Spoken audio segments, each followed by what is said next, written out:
Last week on Mastodon Spotlight, we reviewed the recently completed women's volleyball season. This week, we turn to soccer.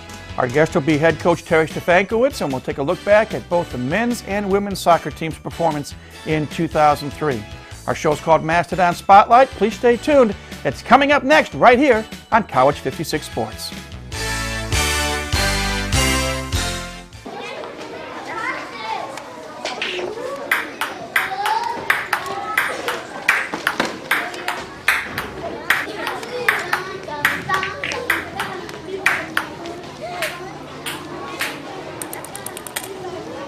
If you're not helping after-school programs, you're really helping to take them away. That wasn't very nice. After-school programs, wouldn't you rather be helping?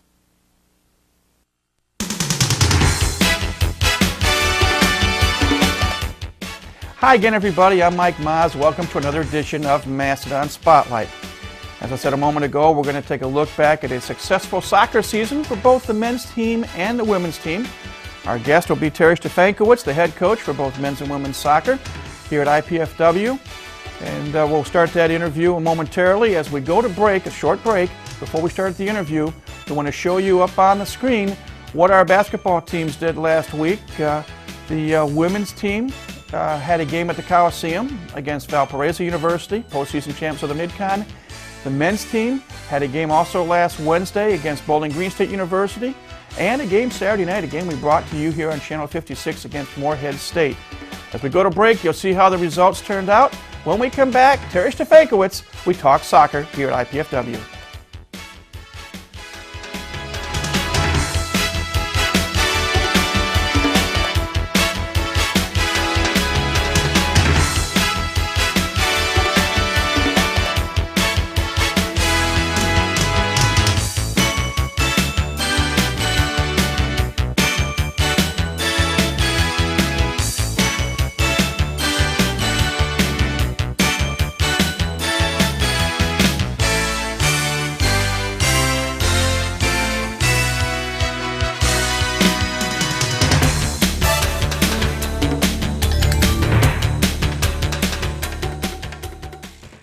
No, I understand we're late, but things have been a little hard.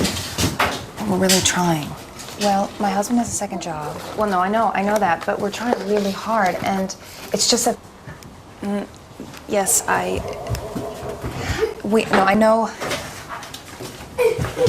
Well... Hey, I want to make people Chloe. Yes. I understand it's a final notice.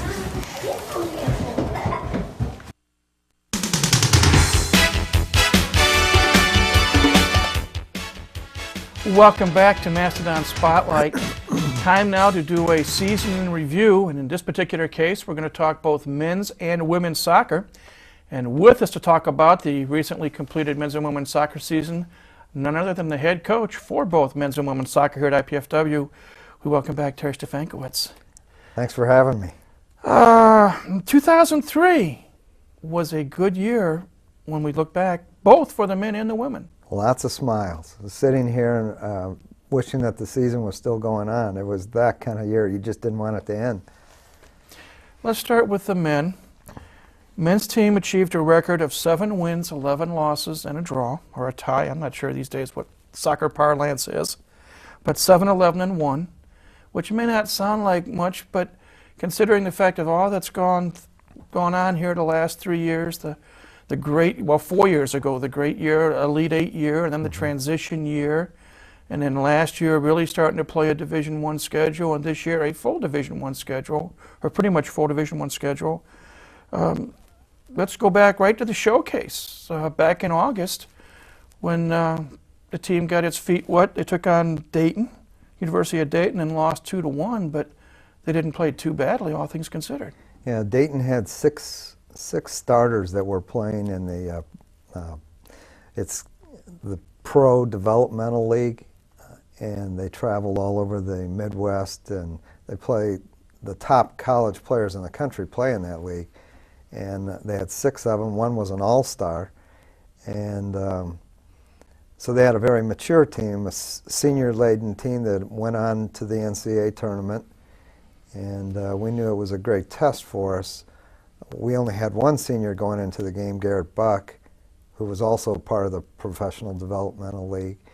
And we held our own. And I think that the main thing that happened in that game is we gained respect.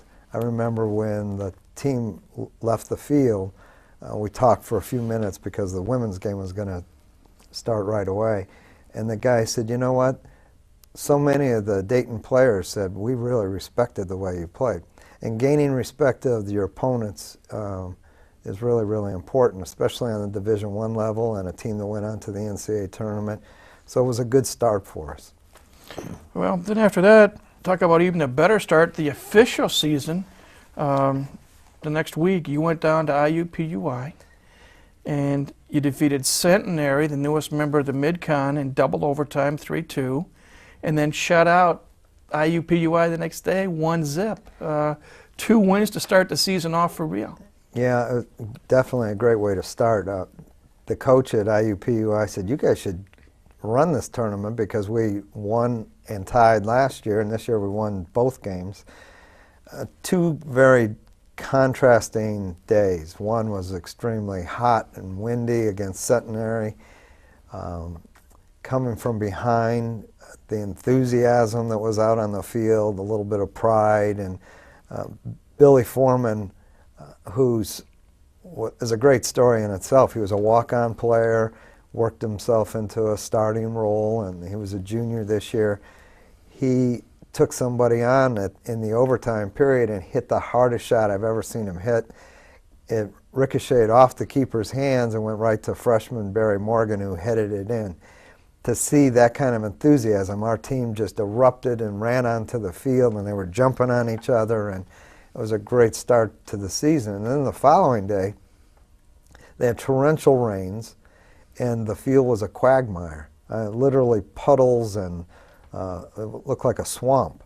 So it was a battle of futility, and we scored early and hung on. But it was not a true test of soccer, but to walk away from that tournament with 2 wins was a great start. Then played some tough opponents. Akron University, we lost 3-0. Michigan State, who had come here for the showcase, always a tough contender in the Big Ten. They came here. We lost 3-0. Wisconsin Green Bay, a 4-0 shutout win. Butler, 1-0 loss. University of Detroit Mercy, a 3-2 overtime victory. Then you went on the road, Southwest Missouri State, a 1-0 loss. Drury also, so I think in Missouri, a 2-0 loss. No, we won. Oh, win, 2-0 win. I wear glasses, what can I say? Western Michigan, a 4-1 loss. Came home, lost a tough 2-1 overtime game to Bowling Green. Went back on the road to Western Illinois, another member of the Mid-Con, lost 2-0. Came back home for the final 4 home matches of the year. Double overtime 1-1 tie with Birmingham Southern. A tough 2-0 loss to Big Ten member Northwestern. A 2-1 victory over Cleveland State. A tough 4-3 double overtime loss to Aquinas, and in an earlier show, way back when, I know we showed some highlights. Team just, whatever reason, just wasn't there first half. You fell behind 3-1. Played stronger in the second half, scored twice, forced the overtime. Nothing happened really in the first overtime period, but in the second OT they did get a goal. So a tough loss to Aquinas. That finished the home season, and then you finished on the road with a 4-1 win at Eastern Illinois, and then you went down to South Carolina, I think it was South Winthrop Classic, lost 2-0 to Winthrop, and lost 1-0 to Gardner-Webb. So again, 7-11-1 to some people may not be much, but I think the fact that we're growing, as you said, looking for respect in Division I, someday hopefully we'll get into a conference, not all bad. No, going back to the beginning of your reviewing our record, we talked about Akron and Michigan State. Akron was ranked in the top 20 in the nation. Michigan State was a top 20 team when we played them. they're at maybe at a different level of soccer than we are right now. But we found out that we can play with these teams. And I know 3-0 losses sounds in soccer like it was a one-sided game, but in reality it really wasn't. The Akron game, the first half we didn't play well, and the second half we played great against Akron. And in Michigan State, there were periods of time where we would go 15, 20 minutes and actually dominate a team that was a Big Ten team that was picked to even win the Big Ten. So we had moments of brilliance, and then what we've learned is in Division I, one minuscule little mistake cost you the game. And so that was a real learning experience to play at that level of competition, and especially early on. And we told the guys, you're probably going to take your lumps for a while, but we're going to get better because of it. And I think we did. Looking at some of the individual numbers, well, I'll go team first and individual. This year, goals, IPFW scored 25, the opposition 32. Shots, IPFW 254, the opposition 353. Saves, IPFW 135, the opposition 98. Corner kicks, and that's something I know we talked about last year, which was a concern. IPFW 91, the opposition 134. Individually, Paul Otacho, 5 goals, 3 assists. Andy Bosch, freshman out of Homestead, 4 goals and 2 assists.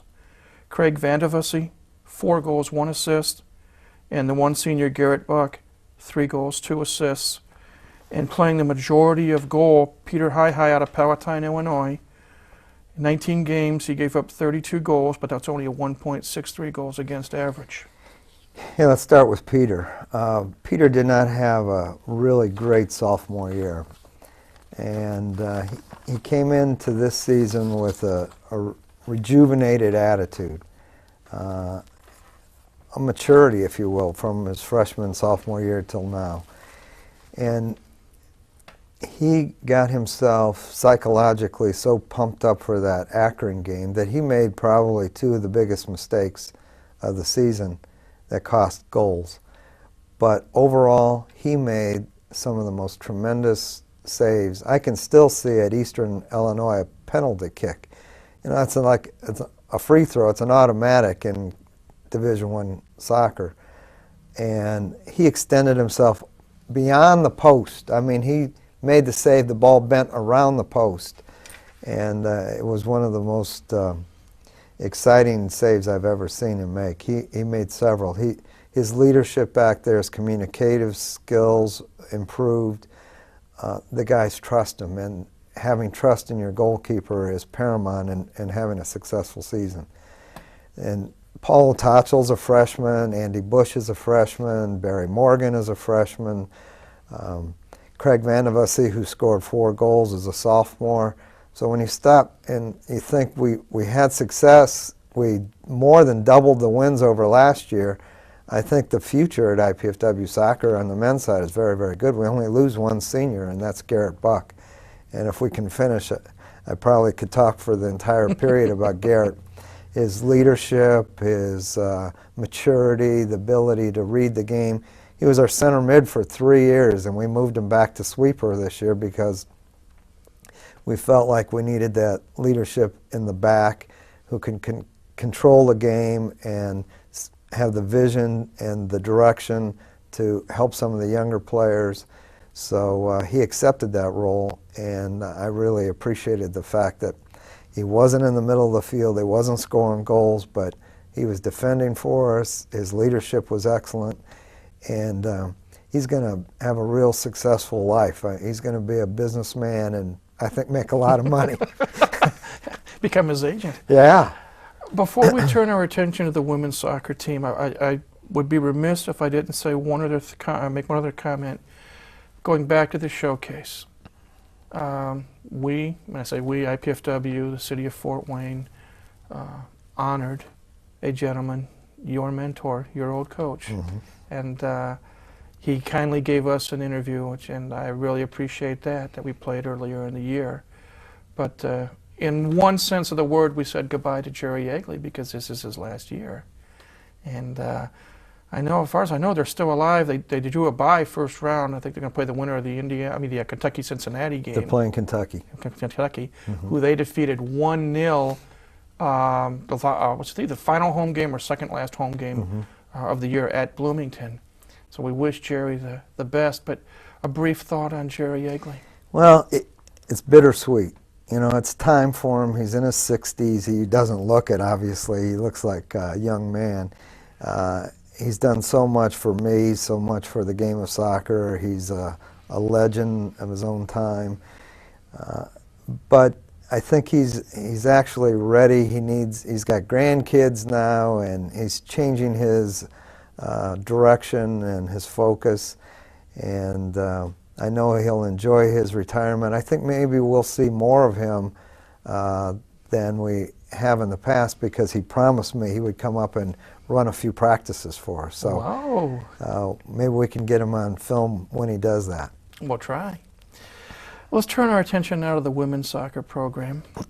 And great finish to the season. We'll talk about the entire season, but when you look back, 9 wins, 7 losses, 3 ties. The first IPFW athletic team since we officially became Division I to have a winning season. And it all got started back again at the showcase. As you said, you know, we played the men's game, and they had to get off against Dayton to get on so the women could play Central Michigan. And even though it didn't count, the women shut out the Chippewas 2-0.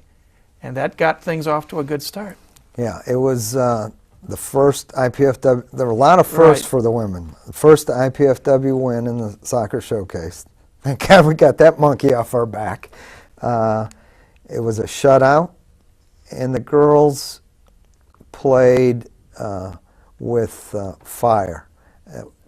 We noticed in the preseason training that we had a group of freshmen that did not like to lose, and we tried to get a little bit of that edge going with the upperclassmen and the freshmen, and we played them against each other on 2 occasions, and the freshmen beat the returners. But it set the tone. I mean, there was competitive nature. It wasn't anything that they carried off the field. It was one in which when we're together, we're all together, and when we're on opposite teams, we're going to try and take your heads off. And that's the kind of season we had. We knew we had competitive girls that liked to fight. Well, let's try to briefly, because I know time may be becoming an issue, believe it or not, go through the quick review of the women's season. After the showcase here, you went over to Akron, Ohio, took on Akron, lost 2-0, defeated Howard 4-1, played at Ball State, lost a tough 2-1 match. They scored late, if my memory is correct, real late. Well, if I can interrupt you, in the Ball State game, Lindsey Williamson missed a wide open goal. She dribbled the goalkeeper and had the entire goal to shoot at and just missed it wide. And that was the difference of the game. She'll be embarrassed that I said that, but she remembers it as well.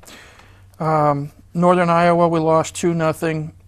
Went down to IUPUI, defeated the Jaguars 3-1, tied Murray State 1-1, lost to University of Tennessee Martin 3-1, shut out Southern Utah 3-0, had a scoreless double overtime tie here against Butler, went over to Western New York, defeated Canisius 3-1, tied Niagara 1-1, lost to Loyola Chicago 4-1, lost to Valparaiso 2-0, shut out Detroit 2-0, defeated IUPUI 6-1, lost to Wright State 3-0, shut out Evansville 5-0, went on the road, and this is that final week, which was tremendous.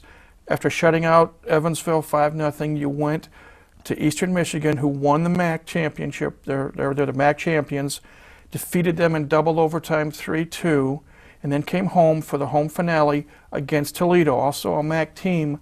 And John, we've got some highlights we promised Terry we would play, because he hasn't seen them yet. And if you want to go ahead and play them. Highlights of the game: IPFW is in the white, Toledo is in the dark blue, and you're going to see a little bit of the attack we tried to put on early on, and then some defense, especially in the goalkeeper Rachel Poore. And you're going to see several saves that Rachel made. She made a total of 12 in the match. And I'll just let you comment for a couple of minutes. Most of these highlights are actually saves of Rachel's. And then we're going to see the final goal, game-winning, career-ending goal, scored by Shasina Hersey. And if you want to make any comments on Sure. Let's talk a little bit about Rachel. The preceding day we were at Eastern, which were the MAC champions, and Rachel did not have her greatest day. As a matter of fact, we subbed her and put Tamika in, and Tamika made 3 great saves at the end of that game. And after the game, I grabbed Rachel and I said, look, our girls are absolutely spent. We played that game with only 10 players because Corinne was red carded on a handball inside the penalty box. So our girls were actually spent after that game. And I grabbed Rachel and I said, you're going to have to take control of this game against Toledo because our girls are dead tired.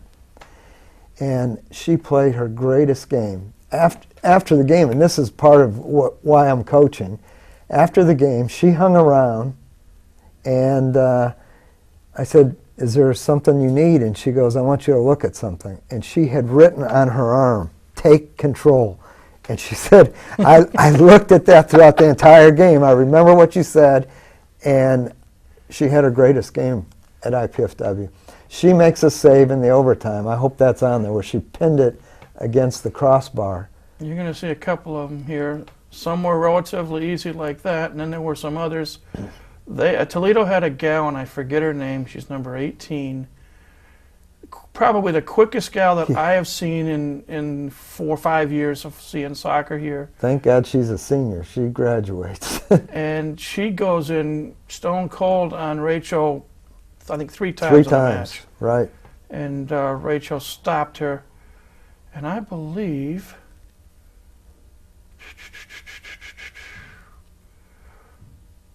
there's a save by them. There we go. No, here's another break. This one hit the post, I think. No. Great save. That was there. a tremendous save. And then they shot wide. And there's a couple of corner kicks here. Then you're going to see another corner kick and then a breakaway where she barely got her fingertips on it. And you know, Mike, early in the segment when we were talking about Peter, I said having confidence in your goalie is so crucial to the success of a team. Our girls believe in our goalkeepers as well as our men. And yeah, this should be the end. There's Shasina, and she's going to get the pass, and she's going to go in, and she scores, and we win in double overtime, 1-0. So you got to see it finally. 9-7-3. Well, wait a minute. What an end of a great career. Yeah. Shasina Hersey. I tried to put some numbers together, and I don't have the 2002 numbers, but for 3 of the 4 years she was here, she totaled 18 goals and 9 assists for 3 of the 4 years. And for the majority of her career, she was our sweeper, playing defense, and still was our second leading scorer. The great thing, Shasina could have played at any school in this country. She is a fit, fast, hard-nosed, and she has a shot like the guys. So what a great way to end her career here. Real briefly, because believe it or not, I'm told we're way over Okay. time. The future for IPFW soccer. You know, you mentioned the men, you only lose 1, Garrett Buck. The women, you lose 4. And well, what great 4 gals they were. Kristen McDonald and Katie Loggy from Cincinnati and Abby Meyer and Shasina. But briefly, what's the future hold? Well, I think that the future is good. They've set the table now. Having a winning season, the men more than doubled. So there's now the attitude that when we take the field for IPFW, we're going to win. Congratulations on good seasons for both the men and the women, and good luck next year. Thank you. We've been chatting with Terry Stefankowitz, the head coach for both IPFW men's and women's soccer. take a break and come back with more of Mastodon Spotlight in just a moment. There is really only one boy, one girl,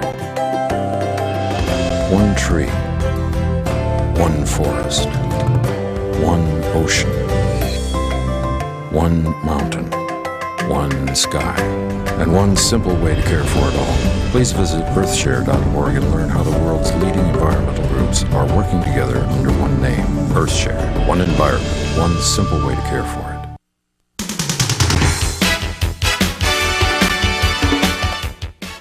Welcome back to Mastodon Spotlight. Again, our thanks to Terry Stefankowitz for taking the time to talk about men's and women's soccer here at IPFW.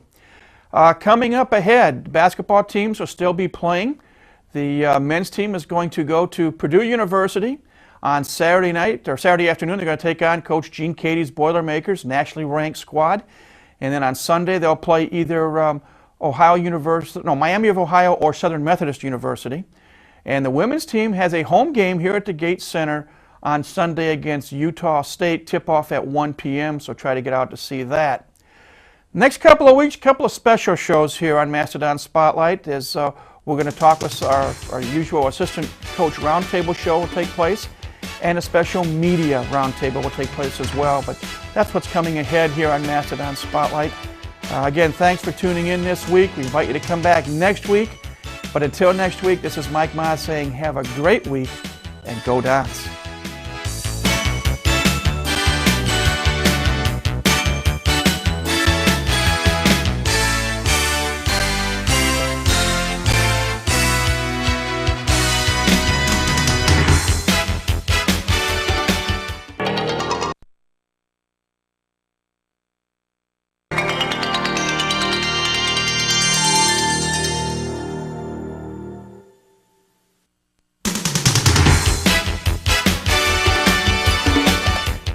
Every now and then we get to do a special program here on Mastodon Spotlight, and this week it's no exception. We're going to have a media roundtable, and we invite you to stay tuned and enjoy Mastodon Spotlight. It's coming up next right here on College 56 Sports.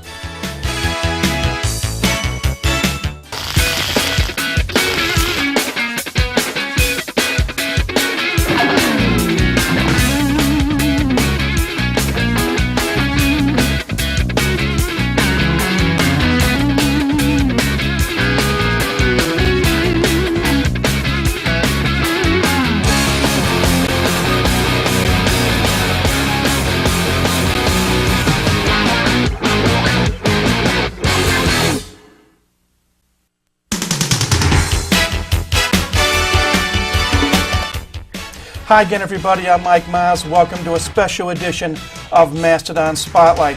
As I said a moment ago, every now and then we get to do a special show here on the program, and I'm really excited about this week's show. We're going to have a media roundtable. You see the table in place. Let me introduce the people that have come in to talk.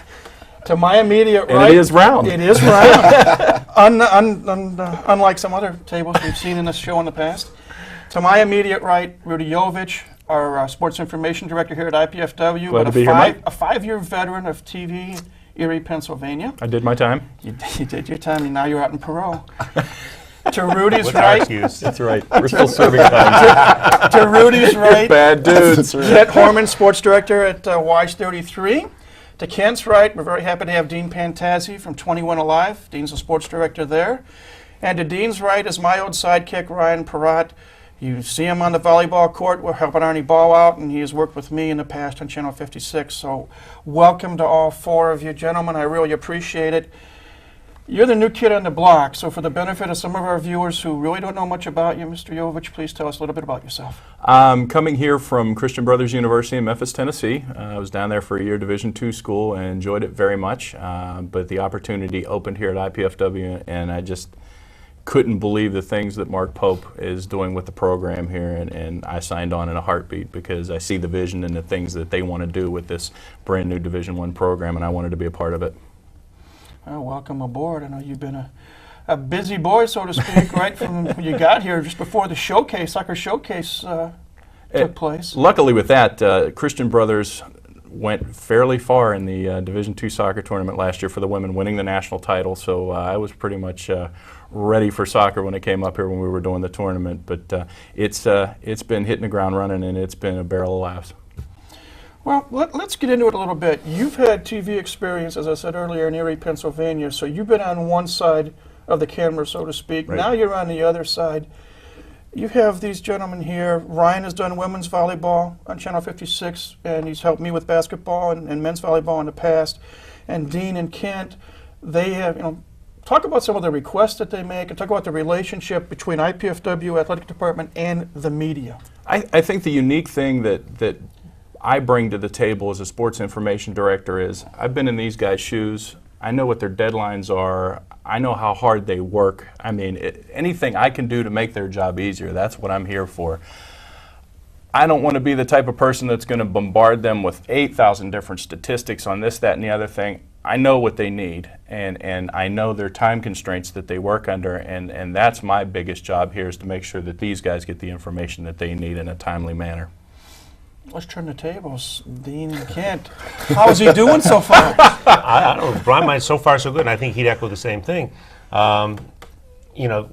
We've always been very, very well treated by the people here at IPFW. They predecessors that Rudy has had, they have done wonderful jobs.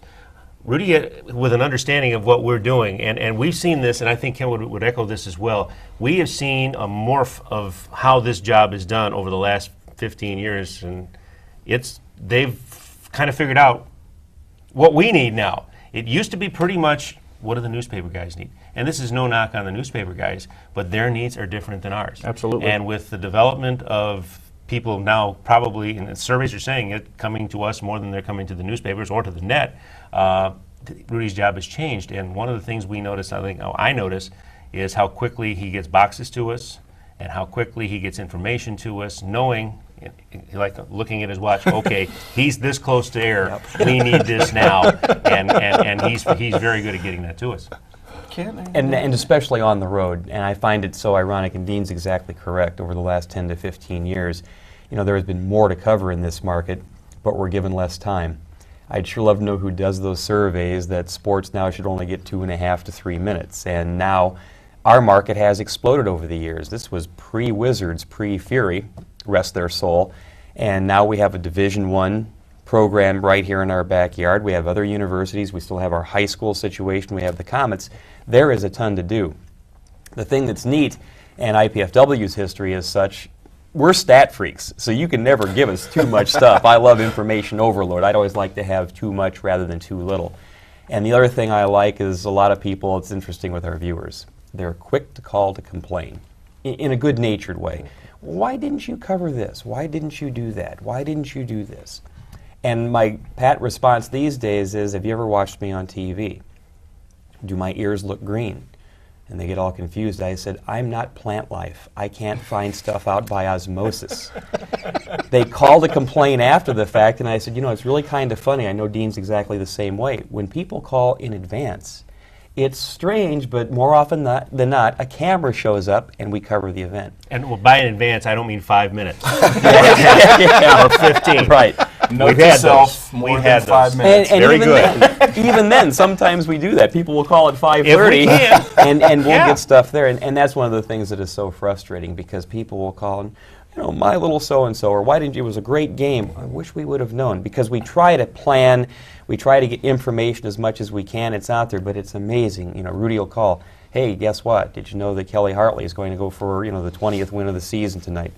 We're going to be out there. And the other thing, to echo what Dean said, that's exactly correct. The thing that is so important to us with these finite increments of time we operate under is, especially with us doing a 10 and an 11 o'clock show, boy, when the event is over, we need at least the score. And everybody here in town, specifically here, is great at getting us the score, the information, whether it's home or road, and that helps us immensely, because there's, again, nothing more frustrating than to shoot highlights, want to show IPFW against Moorhead State or against Kent State Toledo, and we've got the highlights cut, but we can't get that score. So you're last 10 seconds goes kind of like, and hum. Prior to that, you've gone, oh, do you have it? No. Do you have it? No. And we're trying to do that. The other thing that is really appreciated as much that Rudy understands now, having been in the business, is how close we are to deadlines, and when we are close to deadlines, he knows what we need to know. Because I've gotten calls from him at 10 after 11, 15 after 11. This is as quick as I can get to you. This is what I got. That's all I need. Bye. See you down the road. Yeah, our conversations are very brief at that point. And that's what's funny. Closer to 11, the conversations get brief, more brief, and more brief. And he, as they would say, he is well trained. Hi, have everything you need. Anything else? Bye. Because it's funny when people will call, and they're all well-meaning. Hi, how you doing? Hey, and you're just watching that second hand on the clock tick. And there literally are times, if people have ever seen the movie Broadcast News, and I think this goes back into the mid-'80s, and back when it was out, boy, everybody would run up to us and say, there's no way it can be like that, or can, There are little elements of it that it exactly can be, and there are times we're trying to plug scores in or get scores 30 seconds before we have to go out to studio, which is not the best or most prudent way to do it, because we're out in the studio going, IPFW with a key match tonight. And the other thing I think Rudy understands, having worked in this market size, is just Erie is not that much bigger or smaller. Right. It's about the same size, when you get the whole thing going. We're it. This thing of producers and editors, and you're looking at them. Oh, I can tell you about that. The thing that impresses me the most about these guys is if they're at a game and they don't have a shooter, the camera's on their shoulders. Now that impresses me because some of the people that I've worked with before refuse to shoot their own video. Now, it shows you how hard these guys work, because they're out there toting the camera around. And, there are nights when these guys don't want to do that. But they want to get out there. They want to get the story. They want to get the video. They're out there busting their tails to get it. And that's very impressive. Well, it's a simple equation. If we don't carry the camera sometimes, then we become radio, which is not what we're supposed to be. And I've tried it. An Etch-a-Sketch doesn't quite translate very well to TV. If we have a chance, sometime during this show, we have to talk about him in the playoffs in hockey one time. One of the funniest bits I ever. We'll save that for later. But and he knows what I'm talking about. But what you're dealing with also, not only for getting the video, it's also getting us there. We're there. FaceTime. And not so much, hi, I'm here. Aren't you glad I'm here? No. I'm here. I care. He cares. We're here. That's why we're here. Who else is not here? Make a note of that. These are the guys who care. These are the guys who show up. You're in touch with the community. That's a way to get in touch with the community. And I've had a great opportunity a couple summers ago to intern with NBC 33, and I tell you, it was so invaluable for me, the things that I learned and experienced behind the scenes. And I mean, I obviously can't attest to the deadlines and so forth that they do, but in this world of all access, all media, all the time, everybody wants their face and names and numbers on television, and you can only imagine the deadlines that these guys have to go through to put on 3 telecasts a night, It is absolutely phenomenal. Of course, the job that Rudy has done coming into this position this year has been absolutely phenomenal, at least from the side of IPFW, and these guys can attest to that. Yeah, the best thing I can say, and this is not the smoke up the trouser like portion of the program, you make our jobs easy. And that was it'd probably be all we would ask at the end of the day. You make our jobs not easier, you make it easier. And when things can kind of, any amount of time that we don't waste is time we have to try to put just a little finer tune on what we hope is going to be a good product that goes out on the air. And the earlier we get it, the better we can do it, and that's the whole name of the game. And I know something that we appreciate, I appreciate here at Channel 56, is that when there are times when there are multiple events, when we're doing a broadcast like last Saturday night against Moorhead State, when you guys can take our feed, and it's a way we can help each other. And I think that, I appreciate that. Well, that allows us to get someplace where we wouldn't be otherwise. Yeah. And the name of the game is video. Get to as many places as you can be, and if you can use a source that way, I mean, you're a fool if you don't use that. And again, quite honestly, if it weren't a quality product, we wouldn't be using it. I mean, we're not going to sacrifice what is defined as the broadcast standard just to try to get video up there. I mean, we're not going to use grandma and grandpa's home stuff that's kind of going like this. Come close. We've come close, but no, I mean, and again, we've seen it over the years. The production value of what you guys do has just gone straight up, and Yeah, that also does make it easier for us because, as Dean said, if there's a night where there's an IPFW event and say a Comet game or a key high school basketball matchup, that's very beneficial to us to take your feed. Let me segue that into the next question that I want to ask. It's no secret in the almost 17 years that I've been in this town, if you list what comes first, what comes second, and so forth, I would say high school, Comets, Wizards, and then college, be it IPFW, St. Francis, Indiana Tech. Would I be wrong in that statement, that the people want to see that first? I think for the most part they want to see what's in their backyard. I mean, that's kind of the way I operate now with the 3 minutes that I have to work with. I agree. I still think that, for the bulk of the year, 9 months or so out of the year, and especially with the tremendous athletes our community is blessed with, we are so spoiled. We just basically, don't make plans on Thanksgiving weekend because we know we'll have a couple of teams down at the state finals in football. It's been the same with boys and girls basketball over the years. And then track and field, just take it right on down the line. So for 9-10 months out of the year, I think really high school sports is our bread and butter.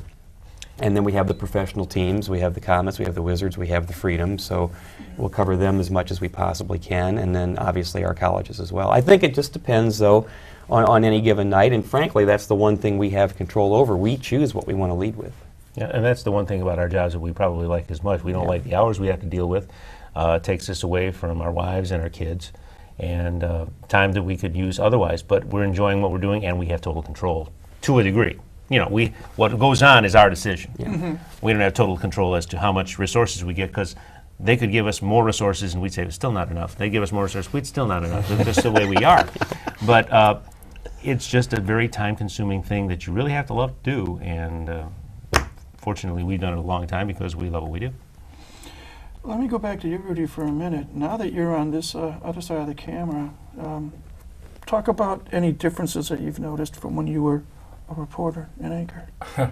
Well, equipment-wise, it's night and day. Back when I was in the TV game, we would shoot on these bulky cameras with these 3/4-inch tape packs on the other side, and these things weighed a ton. Now I watch these guys walk around now with everything all in one, no bigger than your basic camcorder. And the digital editing in those things is just phenomenal, which I'm sure speeds up the process. But in the end, it's still the same job. You still have to go out and get the facts. You still have to report them accurate and give the people what they want. What's the toughest part about your jobs? Hours. And knowing that if you're going to do it right, it's going to take from here to here. As Ken and I are doing this is a lot earlier than probably we would be going to work on a normal day anyway. But this is part of it. This is part of what you do. Yesterday, as we tape, yesterday was obviously a long time ago, we were both at the Coliseum at 10:30 in the morning. Yeah. And for me, that was even more difficult with a Monday Night Football game. But you got to do what you got to do.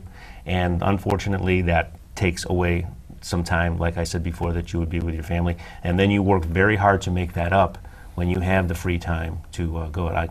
My kids are both grown now, but I never missed a big moment in their lives. Never did, because there are priorities, and that's when I said, job, see you in a few hours. There are things to do, but you have to prioritize, and you have to be very, very, very careful with your time. I think time management is the toughest part of the job, and working within those time guidelines, because you're trying to do the best you can. I'll never forget the first day I walked into a television station just a few years ago, and the chief engineer said, "Congratulations, you now have joined a business where you can't please everybody. In fact, for the most part, you're not going to please that many people. You'll have more people mad at you than you will happy with you." And I thought that was a little bit of an extreme, because the one thing I do like about the job aren't so much the volume of hours, but the different hours and the variety. It's kind of a line from an older movie. Monday's always different from Tuesday, Tuesday's always different from Wednesday, and sometimes we get it right. I mean, if I was working a 9-to-5 job Monday through Friday, I wouldn't be here with you guys. And to me, this is fun. And going to a Comet practice is fun. Going to do, a Freedom practice is fun. When the Freedom first held tryouts, they held them at 6 in the morning at the Plex. Why? Because that was the only time they could get, the only facility they could work out in. So you have to go where the story is, when the story is, and that is a challenge, or again, it's time consuming, but it's almost like the Navy. It's the greatest job you'll ever love to hate. but I wouldn't trade it for anything in the world. I tell people this, it's a job that anybody can do, but not everybody can do it. You know, and I'm going back to this. I stayed in this. He got out of it for a while and got back in it. Why did he get back in it? To my mind, because how much fun it was. Yeah, it's interesting because, I mean, it was time for me to step away, and just to give you the short version, I mean, I stepped away for 3 years, kind of kept my hand in. I went into radio sales, which I learned that's where all the money is. It gave me an opportunity to keep a hand in, though. That's when I got involved with the Wizards. I was doing PA for the Fury, and we were doing high school games on the radio. But it's a bit of a joke, but not so much. I tried a real job for a few years, didn't like it much, so I came back. Well, we're going to reference what you talked about earlier, Dean, about Ken's story, but I guess the one thing I want to ask, what is the most embarrassing moment you guys have ever had in front of the camera, and what's the happiest or best moment you've had in front of a camera? I can ask all four of you. Well, to start, that's easy. The first time I ever did a telecast for Channel 56, because I remember Bernie in my ear saying, "You're on." And I was all prepared. I had all my material ready. I think it was Northern Kentucky and IPFW, the one telecast we were doing back in '99. And I just froze. And I waited and I waited and I said, this is it. You know, and yes, it's College 56. Maybe not a lot of people obviously get access to the channel, but I thought this was just the biggest thing for me, kind of making a national, if you will, debut. And I just remember freezing up and waiting, and then finally I eased into the telecast, and that'll always stick out for me. That'll always stick out. Probably my most embarrassing. I remember doing this wiener dog race summers ago, and they're off for 33, and that's probably my most embarrassing moment. Pretty tough losing to a wiener Yeah, dog. that was something else. They cheated. Well, embarrassing would be the one, and this would involve radio, because I dabbled in that as a dual right out of college in Elkhart. And I was doing a newscast, and I got to the weather. And got to the point, it's nice, fair and warmer, load on it. Tomorrow, I'm glad this is cable now. Fair to partly cloudy, with a high in the blah, blah, blah, blah. Well, there was a little studio that you would do the news in, and then there was a board operator on the other side of the glass, and all of a sudden I can just see him sink right below the console. And I look around, and I'm going, I know what I did, and I just have to keep on going. As I turn around to go out of the room, everybody in the newsroom is on their desk, heaving, laughing so hard. No, I really didn't do that. The other, it wasn't so much an embarrassing moment as it was a tough one to get through. And unfortunately, this also involves passage of gas. I'm on the air in the TV station. This would have been in the late 70s at 21 Alive. And we had a floor operator cueing us from camera to camera. Because we weren't too artistic with shots then, so artistic shot was camera to camera. Oh, that was really neat. So he's cueing me, and he's got his back to me. And he's going me over the camera and like this. And right on cue, as he's doing the movement over, the cheese is cut. right to the complete move. And I don't know how I kept it. Because everybody, and you, in your peripheral, you can see people dying. So that's very, very distracting. And we kept it going, and that was tough. That was very tough. Biggest moments are also two. Sitting at the 1984 Olympic trials for basketball in Bloomington, and looking at all the talent that was there at that time. Mm-hmm. Jordan, Ewing, Barkley. Yep. Stockton. No, Elijah wasn't there. Okay. No. And Barkley didn't make the team. And Barkley got cut the team for Tim McCormick. Ate himself off the team. Yeah. All those guys there, and then the coaches: Knight, Katie, yep. Thompson, every coach. And I'm going, Dean Smith. What? This is cool. The other one would be, and this is from a non-Catholic. In 1980 or 81, the Pope came to Chicago, and I went into the Loop, which they cordoned off, 12 square block area, and still there were 1.5 million people in Grant Park. And this is when I toted a camera to this too, so we could have, I was the reporter, but I toted a camera so we could have a different look. And I got as close to the Pope as I am to Ryan right now. Wow. And he touched my hand as I'm shooting. I'm going, oh, cow. And cow wasn't the word. And that was, and people looked at me as though I had been canonized.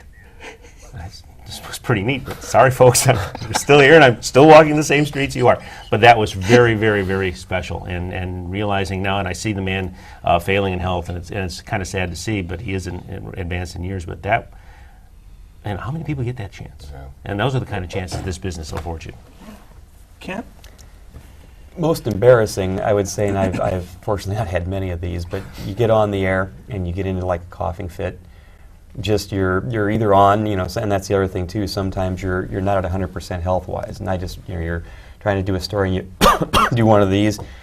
Doing this for like 4 minutes is not a whole lot of fun, and you're just, you know, it's like the man crawling through the desert. Please, how about some water? You know, you're praying you had a sound bite in your story somewhere so you can take a slug of water. Otherwise, you're just, you know, hacking like a fiend through 3 or 4 minutes. That's pretty tough. When I first started, this really happened.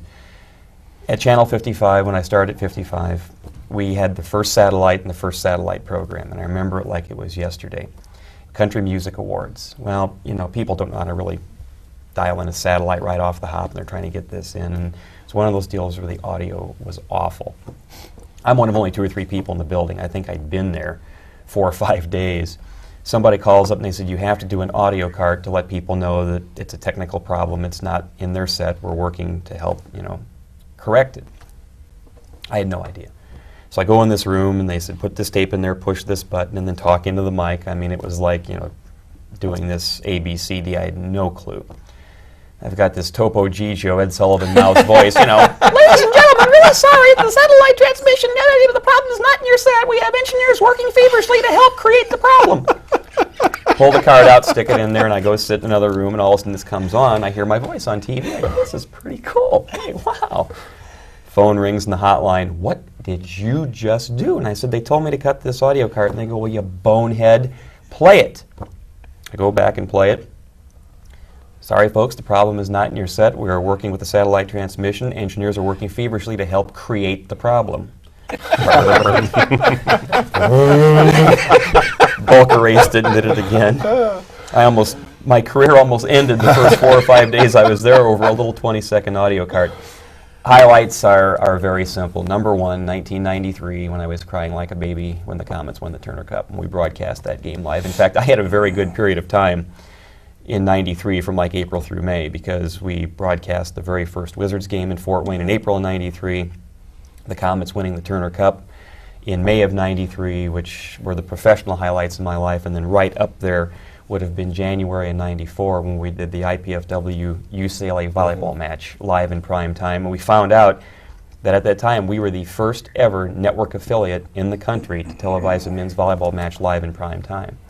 And that was when, I know we have fire marshals and fire personnel around, but they all went like this, or because last time I checked, the Gate Center holds about 2,500 people, and there might have been twice that in there. And to this day, I think it's one of Arnie's favorite memories, because he gave Al Skates the scare of his life. Yeah. And he said he'd never come back, and the only time he did come back was to lose a national championship, and then I think they won one here as well. Yeah. So, but those were the professional plums. Before I get to Rudy, you had a story you wanted. Oh, yes. Gotta get the story. Oh, yes. We both had frustrations, and these come to the level of, when you work in a market this size, which is not the biggest, there are going to be problems, and you're going to have a little situation where things did not go as planned. Playoff game or regular season? I think it was a playoff game. I want to say it was a playoff game. For whatever reason, his tape went bye-bye. I mean, either quality or it didn't get shot or something else like that. Blew up. And so he gets a wiping board that you put on ink, and it had the red lines and the 2 blue lines and the goal lines. And he gets magic marker and diagrams of the play. And then the last thing was the shot for the point, score! And he did the whole play-by-play on a whiteboard. It was like courtroom drawings. You were years ahead of your time. Well, that was one of those things where it's one and done. You do it one time, it's funny, and then you can't roll that one out again. But that was so funny because I was so frustrated at this. It was a huge game. Of course, to me, every Comet game is a huge game, but it was a big game. It was supposed to be our lead, and there's nothing more frustrating that you get the tape back, you know you're listening to the game on the radio, you're going to have these great goals, put the tape, and you just see tape spitting out like... So I thought, and I was so perturbed, and I thought, what am I going to do? And I was stomping around the newsroom, and all of a sudden I saw these courtroom sketches laying there from the artist we'd used for a trial I suspect the station was covering, and I thought, hey, would have been funnier if I actually had any kind of artistic skill, but all I could really do was draw the blue lines, the red line, the circle, and then I drew stick figures. Perfect. Vladimir Siplikov, score! I was going to say, did you give it the goal call on it too? He did the whole thing. People called me at the other station and said, you do tape 33 that night? Yeah. You got to see this. And we all got in there. We howled. But I thought, what he did was basically make the best of a bad situation. And at that point, and more often than not, this is what you have to do. There are bad situations out there. Those 4 minutes or 3 minutes are going to go by one way or the other. You better make the best of what you had, and he did the best with what he had. Okay. I wish we had more time, but John's telling me that we're basically out of time, so you're off the hook.